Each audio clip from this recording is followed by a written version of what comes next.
Well, welcome to my Eachine E11 buggy review.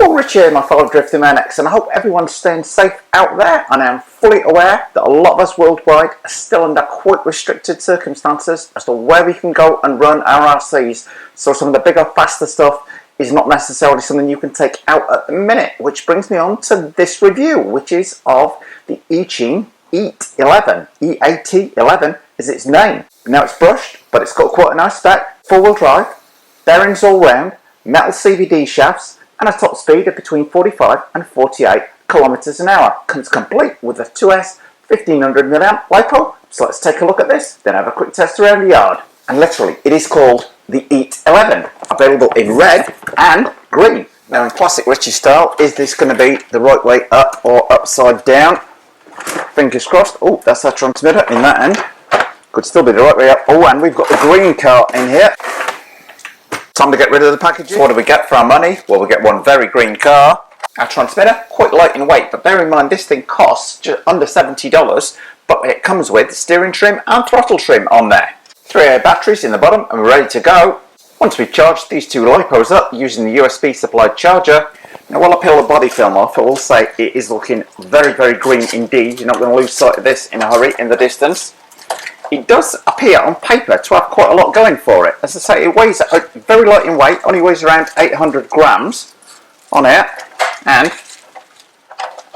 that green certainly pops out at you. Oh, and I also should have said it does come with working headlights. Well, whilst this is on charge, let's have a closer look at the car. Well, when the battery's charged, I'll show you the headlights.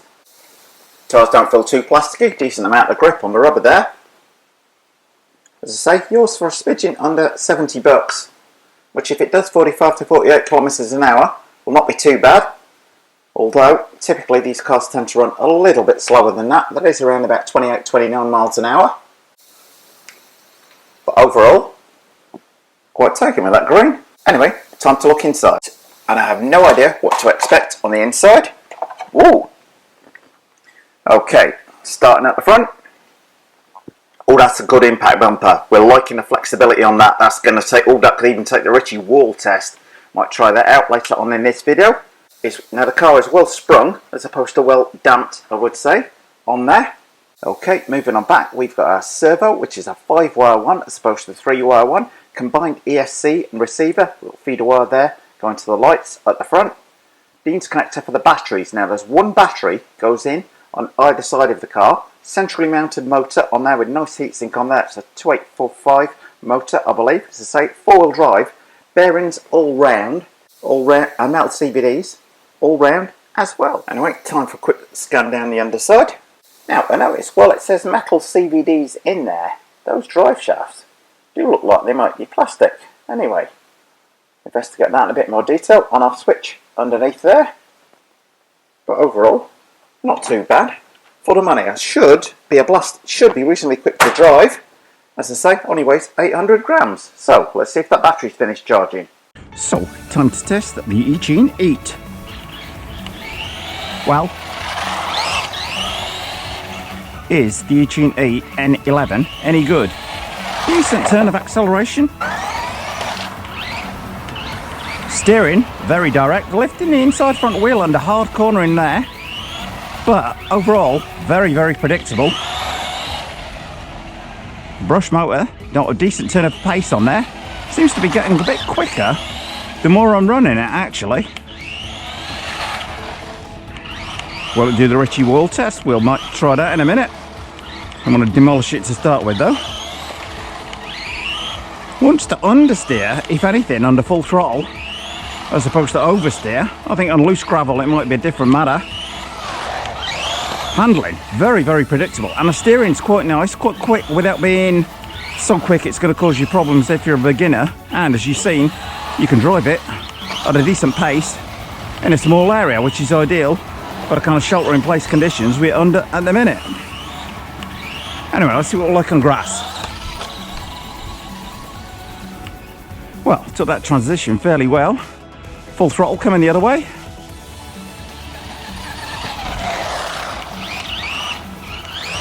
Well, that is not getting kicked around, considering the dampers did not appear to have an awful lot of oil, if any, in them.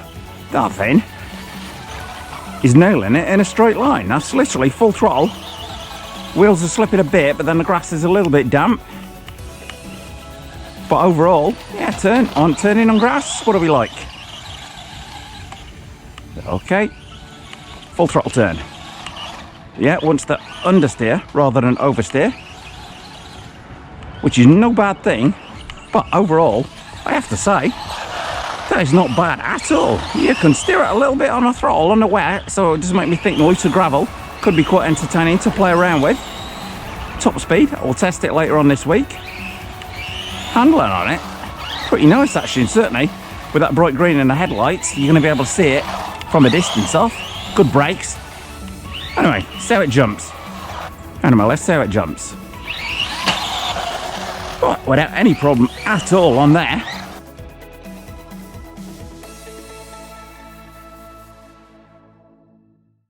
So what do we think of the Eachine E11? I have to say, it was a little better than I thought it would be. Sometimes with these low-cost buggies, they can be like hit and miss, but I think this sort of pretty much hits the mark on there. I will put the GPS on it later on in the week so we can test out that top speed. I am thinking it might not hit that 45 to 48 kilometers an hour, but I'll find a nice long stretch to wind it up, make sure the batteries are fully charged and see just what we get out of it.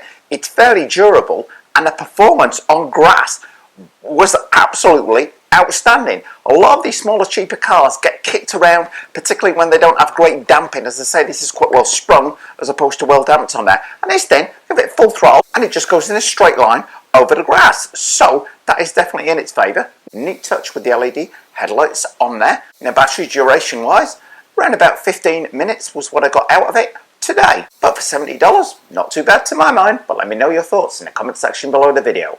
Well, thumbs up if you like this video, guys. Post any comments you might have in the comment section below the video and hit the circle below to subscribe. And if you do hit the circle, don't forget to hit the bell.